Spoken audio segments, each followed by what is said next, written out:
पहलवान साहब तो मैं कुछ लिखा है, इजाजत है जी बाबा जी।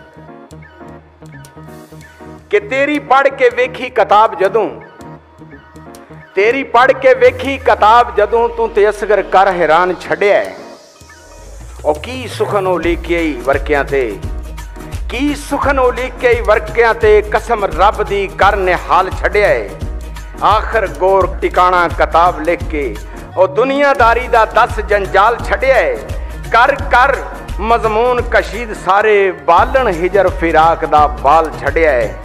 ते घोड़ा साठी इतिहास दे विच असगर हरफ हरफ नू इंज कंगाल छड़िया है। पुर असर कलाम तसीर तेरे, मेरी सोच तो पट जंगाल छड़िया है।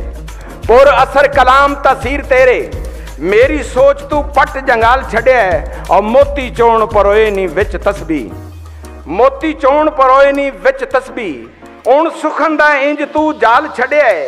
कीता वेरवा खूब कमाल असगर, और जिवें मक्खण विचों कड वाल छड़िया है। हर शेर दी आवे खुशबो वखरी, कर शायरी नू बेमसाल छड़िया है। ते हशर दीक ने बुझना सैफ जेड़ा, दीवा इंज दा असगर बाल छड़िया है। दीवा इंज दा असगर बाल छड़िया है।